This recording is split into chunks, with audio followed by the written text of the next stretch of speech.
Hi friends, exam plus में आप लोगों का स्वागत है। आज हम लोग हिंदी व्याकरण में समास को विग्रह सभी को डिटेल से पढ़ते हैं।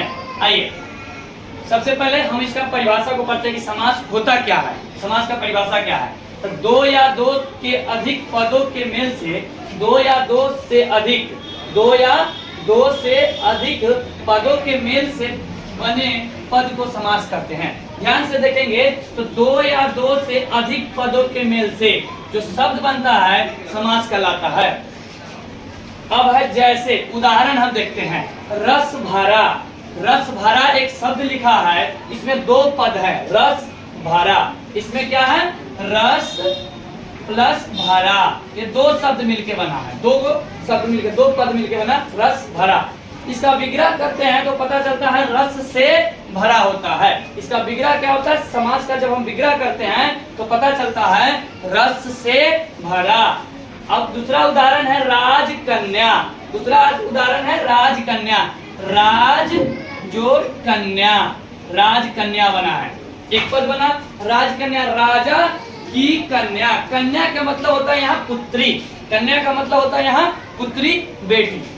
अब देखिए राजा की कन्या, राजकन्या बना। ये अलग अलग पद है, एक पद हो गए। ठीक इसी प्रकार से समास के हम लोग परिभाषा को के साथ इसका उदाहरण समझ लिए।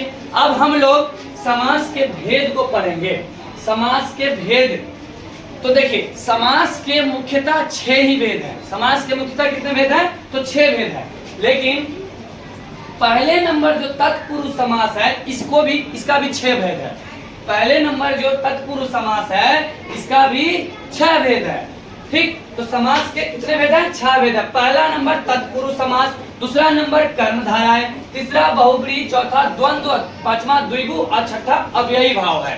ठीक, आगे हम लोग सबसे पहले तत्पुरुष समास को ही पढ़ लेते हैं। देखिए तत्पुरुष समास कहते किसे हैं, सबसे पहले हम इसे देखते हैं। ठीक, इसमें जो है पहला पद प्रायः संज्ञा या विशेषण होता है। तत्पुरुष समास का जो पहला पद होता है संज्ञा या विशेषण होता है और दूसरा पद संज्ञा होता है। इसके पहचानने का ट्रिक क्या होता है? तो इसमें कारक विभक्ति चिन्ह लुप्त होता है। देखिए दोस्तों, इसके पहचानने का जो ट्रिक है, इसमें कारक विभक्ति चिन्ह लुप्त हो जाता है। जैसे कारक हम लोग पहले पढ़े हैं, कर्ता ने कर्म को करण से संप्रदान को के लिए, आपादान से अधिकरण में पर संबंध काके की संबोधन हे अरे आदि। तो ये जो कारक विभक्ति चिन्ह है, ये इसका लुप्त हो जाता है। किसमें? तत्पुरुष समास में। ठीक, आइए हम तत्पुरुष समास के भेद को देखते हैं। तत्पुरुष समास भी 6 भेद होते हैं। फिर से तत्पुरुष समास के 6 भेद होते हैं। पहला नंबर देखिए, तत्पुरुष समास के 6 भेद होते हैं। इसमें कारक के 8 भेद होते हैं। हम लोग कारक जब पढ़े थे तो उसमें 8 भेद पढ़े थे। उसमें होता है कर्ता से लेकर संबोधन तक। संबोधन, कर्ता कारक से लेकर संबोधन कारक तक 8 भेद होते हैं। ठीक, लेकिन इसमें क्या करना है? हमें 2 को छांट देना है। कारक का ही भेद आ जाएगा, लेकिन 2 को छांट देना है। एक कर्ता को छांट देना है और एक संबोधन को छांट देना है। बीच में कर्म, करण, संप्रदान, आपादान, संबंध और अधिकरण, ये 6 को लेना है। तत्पुरुष समास के भेद में कारक का ही भेद आता है, परंतु इसमें 2 को छांट देते हैं। किसको किसको छांटते हैं? तो कर्ता ने और संबोधन हे। अर्थात हम लोग कारक में से नेहा को हटा देंगे तो तत्पुरुष समास के 6 भेद बन जाता है। यानी कि कारक में से नेहा को हम जब हटा देते हैं, ने और हे को हटा देते हैं, तो बन जाता है क्या? तत्पुरुष समास के भेद। तो आइए तत्पुरुष समास के भेद को हम लोग देखते हैं। सबसे पहला जो तत्पुरुष समास है वो है कर्म तत्पुरुष। हमने पहले ही कहा कर्ता को छांट देंगे, तो कर्ता ने छट गया, तो कर्ता ने के बाद कौन आता है? कर्म को, कर्ता ने कर्म को करण से। तो सबसे पहले कर्म तत्पुरुष, यानी कि इसमें कौन सा विभक्ति लुप्त होगा? को विभक्ति लुप्त होगा। जैसे उदाहरण में देखते हैं, सिर तोड़, सिर को तोड़ने वाला। इसका विग्रह करेंगे तो क्या होगा? सिर को तोड़ने वाला, सिर को तोड़ने वाला, तोड़ने वाला, सिर को तोड़ने वाला। इसमें कौन सा विभक्ति लुप्त हो रहा है? को विभक्ति चिन्ह लुप्त हो रहा है। आगे हम लोग देखते हैं चिरीमार, चिड़िया को मारने वाला चिरीमार होता है, चिड़िया को मारने वाला चिरीमार होता है। उसी प्रकार से हम लोग देखते हैं फिर अगला नंबर करण तत्पुरुष, चिड़िया को मारने वाला, हम यहाँ लिख देते हैं चिड़िया को मारने वाला, मारने वाला, चिड़िया को मारने वाला कौन हुआ? कर्म तत्पुरुष हुआ। आगे हम लोग देखते हैं करण तत्पुरुष समास। करण तत्पुरुष समास क्या है? तो करण तत्पुरुष में से विभक्ति चिन्ह लुप्त होता है। हम लोग कारक नहीं पढ़े हैं, कर्ता ने कर्म को करण से, तो से विभक्ति चिन्ह इसमें लुप्त होता है। तो रस से भरा, रस से भरा, यहाँ लिखा हुआ रस भरा, मतलब इसमें रस से भरा, ये छुप रहा है, से विभक्ति चिन्ह छुप रहा है। आगे हम लोग लिखते हैं, देखते हैं पद दलित लिखा है, पद दलित मतलब पद से दलित, पद से दलित लिखा है, से विभक्ति चिन्ह लुप्त हो रहा है दोस्तों। आगे हम लोग देखते हैं तीसरा नंबर संप्रदान तत्पुरुष। संप्रदान तत्पुरुष में के लिए विभक्ति चिन्ह लुप्त हो रहा है। जैसे उदाहरण दिया है रसोई घर, रसोई के लिए घर, रसोई घर, पुत्र शोक, पुत्र के लिए शोक है। आगे हम लोग देखते हैं संबंध तत्पुरुष। संबंध तत्पुरुष में राजभवन, संबंध का विभक्ति चिन्ह होता है का, के, की, तो संबंध राजभवन, राजा का भवन, राजपुत्र, राजा का पुत्र। उसी तरह से अपादान तत्पुरुष में होगा नेत्रहीन, नेत्र से हीन, अपादान से विभक्ति चिन्ह लुप्त होता है तो नेत्र से हीन हो जाएगा, धन से हीन धनहीन हो जाएगा। और अधिकरण में होता है में पर, जैसे ही अधिकरण का रखता है तो में पर आता है, तो अधिकरण में हो गया पुरुषोत्तम, पुरुषों में उत्तम, पुरुषों में उत्तम। और फिर आता है ध्यान मग्न, ध्यान में मग्न। इस तरह से हम लोग आज तत्पुरुष समास के इस पे पढ़ लिए। अब हम आगे फिर पढ़ते हैं। अब हम आगे दूसरा नंबर, समास के दूसरा नंबर जो भेद था कर्मधारय समास, उसको पढ़ते हैं। देखिए इसका परिभाषा है कि कर्ता तत्पुरुष को ही कर्मधारय कहते हैं, कर्ता तत्पुरुष को ही कर्मधारय कहते हैं। इसका पहचान क्या है दोस्तों? इसका पहचान क्या है? तो इसका प्रथम पद विशेषण होता है, इसका प्रथम पद विशेषण, और जो उत्तर पद है यानी दूसरा जो पद है वो विशेष से होता है। अब विशेषण और विशेषण हम लोग पढ़ लिए हैं कि जो संज्ञा की विशेषता बताता है विशेषण कहलाता है, और जिस संज्ञा की विशेषता बताई जा रही हो वो विशेष से होता है। तो यहाँ दूसरा पद विशेष से है, यानी दूसरे पद की विशेषता बताई जाती है, और बताता कौन है? तो प्रथम पद विशेषण, प्रथम पद है, प्रथम पद विशेषण है। यहाँ उदाहरण दिए हैं, उदाहरण से समझते हैं।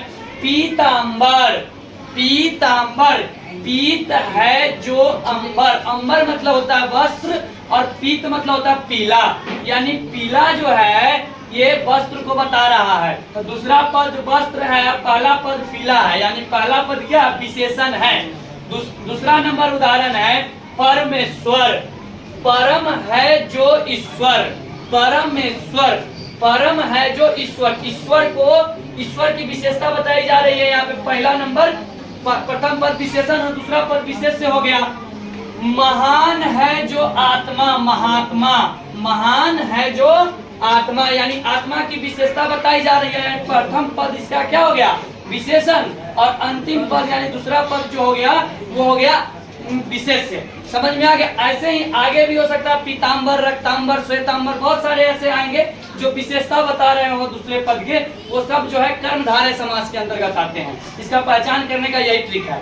आगे हम लोग तीसरे नंबर बहुब्रीहि समास को पढ़ते हैं। चलिए बहुब्रीहि समास क्या है? तो इसमें कोई भी पद प्रधान नहीं होता। देखिए ये क्या कह दिया कि इसमें कोई भी पद प्रधान नहीं होता है, ठीक, बल्कि इसका समस्त पद किसी अन्य शब्द का विशेषण होता है।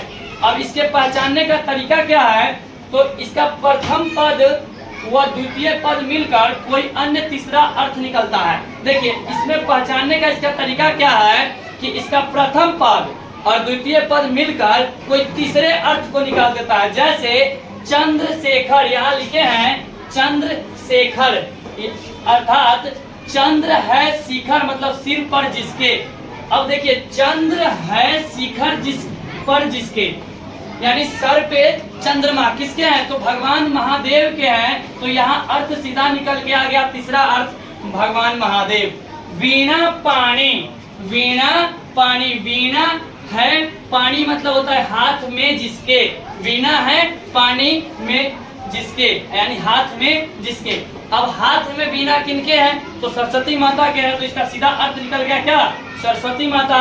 10 आनंद, 10 है आनंद मतलब, आनंद मतलब होता है ये मुंह, आनंद मुख जिसके। रावण को 10 सिर है, 10 मुंह है, तो 10 आनंद कहते हैं। तीसरा अर्थ निकल गया है, आ गया बहुव्रीहि, नाम ही है बहुव्रीहि, यानी कि तीसरा अर्थ निकल के आ जाता है। चौथा नंबर है द्वंद्व समास, चौथा नंबर है द्वंद्व समास। इसके सभी पद प्रधान होते हैं। द्वंद्व समास के क्या होते हैं दोस्तों, सभी पद प्रधान होते हैं। और इसके पहचानने का ट्रिक क्या है, तो हम यहाँ ट्रिक लिखे हैं कि इसमें और शब्द हट जाता है, हटकर योजक चिन्ह लग जाता है। और शब्द हट जाता है और योजक चिन्ह लग जाता है। जैसे यहाँ योजक चिन्ह लगा हुआ है भाई बहन, भाई बहन यहाँ लिखा है, इसमें और हट गया है। भाई और बहन होता तो और हट गया है और भाई बहन लिखा गया, और योजक चिन्ह इसमें ऐसे ये लग गया, इसको योजक चिन्ह बोलते हैं।